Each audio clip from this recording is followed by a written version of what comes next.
played a lot with Taya, so could make a lot of adjustments just based on like the practical experience. But right now, Taya first one to pick up a weapon. All right, but Mounir going right back at it, axe in hand, and already letting the D-Sig fly.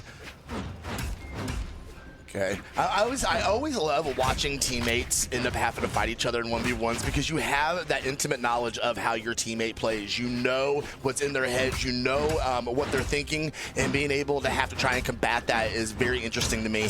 And we're seeing the kind of neutral gameplay break down here. Everybody very, very close in a damage at the moment. Taya, though, trying to get back on and get a weapon. Go ahead and get the neutral and is able to get back over here with the lance. Could not get the edge guard in. Mounir's going to go ahead and keep him at bay with the nair. The fall down Sarah. Weapon throw is going to come in a little low. Taya sweat beats out, but was still able to make it back on stage. Mounir manages to pick up the downlight into the pickup side air. Ends up getting that first KO. Was a little late on that axe toss. I thought for sure that he was going to be able to finish that one off with the weapon toss because Taya was starting up that recovery, but he was a little late, and it doesn't matter though because he does get that KO. Taya still trying to get this first stock off of Mounir. Ooh, got a nice bounce off of that. See if he can follow it up on arm though. Oh, he can. Mounir's gonna punish him for it. Ooh, nasty ground pound to finish it off, Duke. And that is gonna go ahead and carve out Mounir's early lead here. Still hanging out on that first stock. Taya fighting to be able to get back this deficit. No weapon to be found. Oh, Mounir's gonna go ahead and starve him out. Switch back over to the axe. Taya though fighting back on arm. That's gonna go ahead and tick off of that first stock of Mounir. But man, what a lot of work he's got to do to catch up. Yeah, I mean, fantastic capitalization on Mounir's part, punishing that with dodge. Also saw him trying to do something tricky there. You saw him stomp, wait, and then sidelight to the right side. I think he was trying to get just some like really deep read onto Taya, but right now has a full, Bro, we got a game. We got a game. Okay. Wait a second. Duke is at a loss for words. I love to see it. Taya, though, fighting back, making that lance work for him, though. But is Mounir going to be able to shut down this momentum? Ooh, Taya, there we go. There's a two-piece. Mounir's going to catch it, though, with the neutral light. Oh, and another one. That's going to spell disaster for Taya if he can get back, and he's not going to be able to go ahead and go next. Mounir's going to take game number one. But that was very interesting there towards in that game. We saw Taya start to get into a rhythm, start to make that lance work for him a little bit, and put Mounir on that final, put Mounir down in the stocks, made it a lot more close. So we're going to see if Taya is going to be able to take that information, be able to bring it into game number two, and we're going to see what we got here. I think at the very least, it should be showing that, you know what, Taya is not someone to be slept on. Mounir's got to give a little bit of respect on that edge guard just because of how quickly that lance ground pound connected and took out that stock. Like, it didn't even eat a recovery. I think it like stopped a jump at best, but still it was enough to finish off Mounir. So I think Mounir's got to give a little bit of respect there, but we do see Taya making the swap. Is that Fate? It's either Fate or Kaya. All right, I think it's Fate. It is Fate. All right. That is an interesting pick, especially going from Ulgrim to Fate. Yeah. So definitely completely different style, completely different weapons. Orb is Orb, though, so this could be a lot of fun. Ooh, Fate, though. How do you go from, like, that's just so random to me. We're going to go from Ulgrim to Fate. I like it. I think this is again one of those situations where like they have so much experience against each other, you got to use the thing that you're like, okay, well, I know what like meta should work against what you do. All right, he's going to have a scythe in hand to start us out here. And you're being a little more cautious. He wants the hammer. Throwing the axe, going to go ahead and get the weapon drop, and straight with the three-piece going straight to work on Taya here. You're seeing a lot of space given on the side of Taya. Ooh, Mounir going real deep, but Taya goes deep as well. Not able to get that gravity cancel downlight, so things going to just reset back onto the main stage. All right, Mounir, once again, sitting in the center stage. You're seeing just a complete departure from the gameplay of game one, where they were like really aggressive. This time giving a lot more respect to each other. Taya missing on that punish. The Nair is going to connect. Switching back over that scythe, looking for something here. Catches the dare, couldn't get quite. Oh, whoa. I was going to say he couldn't get the follow-up, but he did. Nothing to be seen after that signature, though. Ooh, weapon throw a little high over Mounir's head. See if he can make it back up on stage. And he does, just time to catch a Sair. And this could be an early lead for Taya here. If he can just find this knockout sidelight Sair, you know he's looking for it. There's a sidelight. Couldn't get the connection. Mounir's trying to chase it down. He misses. Sidelight Sair is going to be enough. And Taya has his first lead of the set. A nice little shimmy there after getting the KO as well. A little bit of a celebration as Taya does have that lead. Like the usage of that gravity cancel side light there reaches a little low. I think Taya's going to lean into that a little bit more. I think we saw earlier again like a jump side air to catch Mounir. Just that like half height movement. Ooh, nice recovery to get back up on stage, catching Mounir off guard. Ooh, Mounir saw that ground pound coming. I mean, Taya has thrown it out a couple times since this game since he's been on the scythe, and Mounir with the perfect punish to be able to take a Taya down onto his second stock. And now Mounir is going to try and start swinging away for his lead here. The Sayer's going to miss, and Taya right there with that side light Sayer going to catch a neutral light as soon as Mounir comes back down the stage. Nairn his way back up. Taya's looking fantastic on this fade, Duke. Yeah, some fantastic movement on the side of Taya. Really trying to force Mounir to come in, and then you're seeing the punishes come out. Over to the Scythe now. Interesting swap. Usually you want Scythe early, and then you go to the Orb for that easy KO of side light side air, but it looks like Taya going to get some damage built up with the Scythe as well. Oh, he's going to go in and arm. The recovery is going to connect. Weapon throw up. Oh, he could have gotten that second unarmed recovery in there, I think. I think just didn't have the height for it. You saw the recovery came out, just was not quite high enough. Oh, stuffed the recovery. That's going to be Mounir with the lead now. Still, lots of damage put out onto Mounir. Taya could just come in down light into the gravity cancel neutral heavy if he wants. Yeah, that wasn't quite enough to knock him out, though. Oh, the stomp scoop. Sayer is going to go ahead and connect up from Taya. If he can get Mounir off, he's going to give him plenty of space to come back up on stage. Mounir is going to take it, standing center stage, holding that neutral position. Oh, we saw it. The punish was there. The Taya going to get that ground pound. There we go, and we are all tied up very, very close. Final stock here between both these players. Taya has the opportunity to tie the setup right here, right now.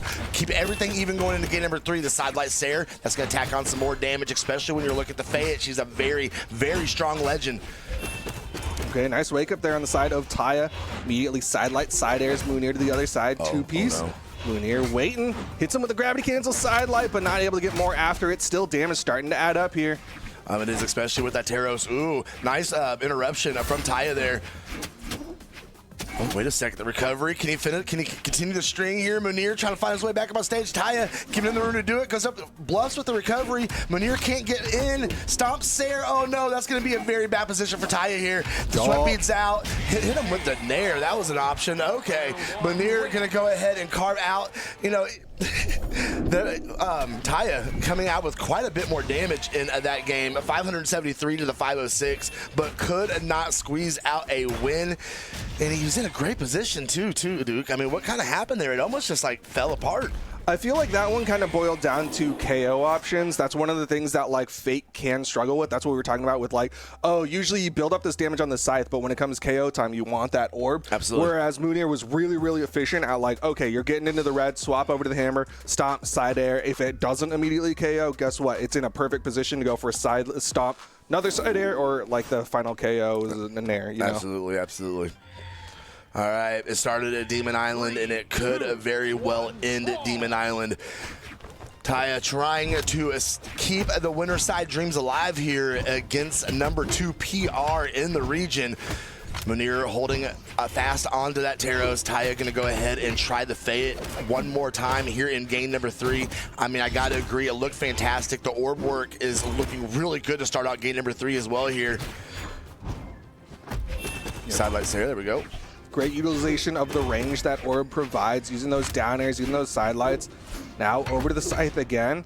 Mounir not quite in that KO percent. Off stage, eats the recovery. One more chance, and Mounir, Taya's going to be able to come up. Mounir gives Taya the hit for the chase dodge up, and that's going to be Taya with the starting stock. Great way not to panic. I mean, he was in a horrible position, went ahead and wrote it out, recognized the options. Mounir going to go ahead and get rid of that stock as well. But no, he read the situation, read the options very well, and was able to go ahead and reverse that. Very good job for Taya. We saw, though, Mounir, of course, going to go ahead and tie the stocks up. Ooh, missing on the neutral sig. Taya, though, staying just right in that stack position on top of Mounir off stage and being able to get the advantage state here. Oh, there we go. Stomp Sayer, though, is going to catch him and not able to stay out of the way of that one, but the orb is back out. Ooh, that was a really well-placed stomp there from Mounir. Yeah, it's just unfortunate because he was sliding, which is why he was not able to get that side air. This time stacked up, stomp into the down air. Mounir getting some good damage built up. I do like, he's got a little bit of a response here. If Taya whiffs that side light, goes for a jump, gravity cancel, stomp. We'll see if he can do it a couple more times, but nice side air, weapon toss, not going to KO. Let the haymaker fly. Still was able to follow it up with a dare there, even after the whiff. Now he's got the axe in hand. Taya, though, not going to have any of it as we see the sidelight Sarah come out. That's not going to be enough. The weapon throw was not quite on the mark, but Mounir is going to find his way back up on stage just to get thrown back off to the side with the dare. Oh, whiffed onto the Sarah from the orb. Mounir going down unarmed. He's just kind of letting it fly here, trying to fish out the stock, and there it is. That is a hell of an option. That's definitely confidence on the side of Mounir, confidence that he has his unarmed options, knows how to do it, goes for the offstage. Taya actually almost giving it with that gravity cancel downlight whiff, but still manages to find that recovery. It is going to be final stocks here, perfectly even. Weapon spawn on the left side, Mounir with the hammer. Perfectly even has kind of been the name of the game here, especially in game number 3. These guys have been neck to neck in the entirety of this game.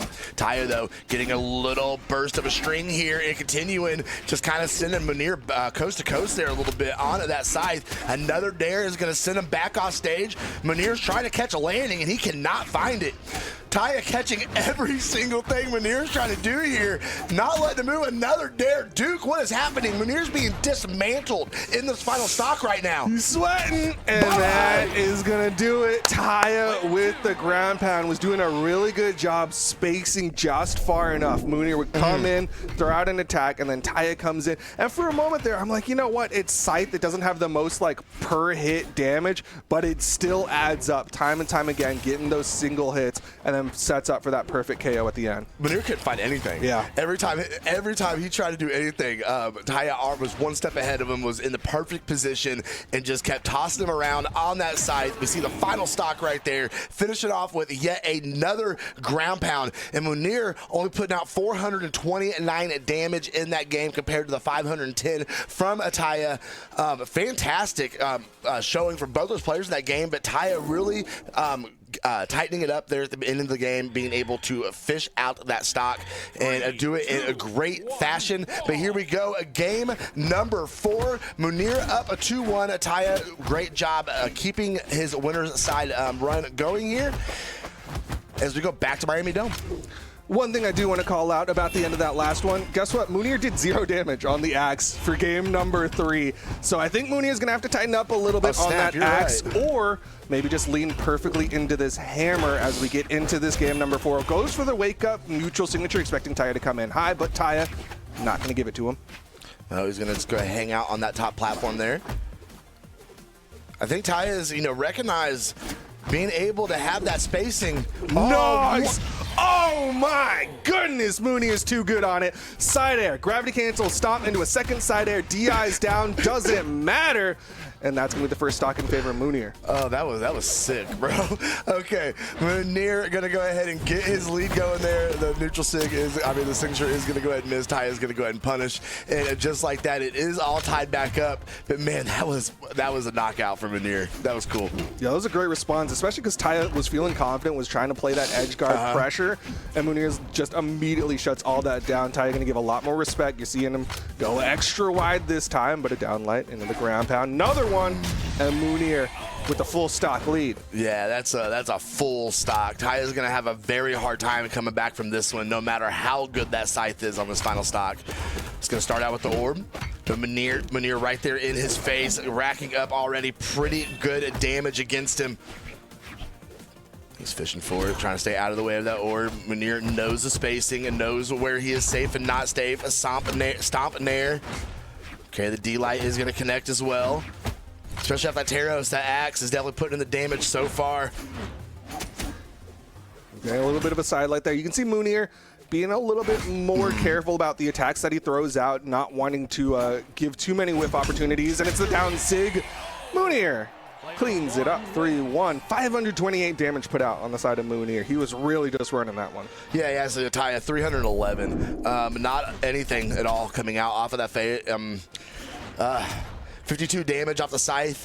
Did not have the same effect that it did in game number 3. 124 off the orb and 135 unarmed. He did more damage unarmed than either one of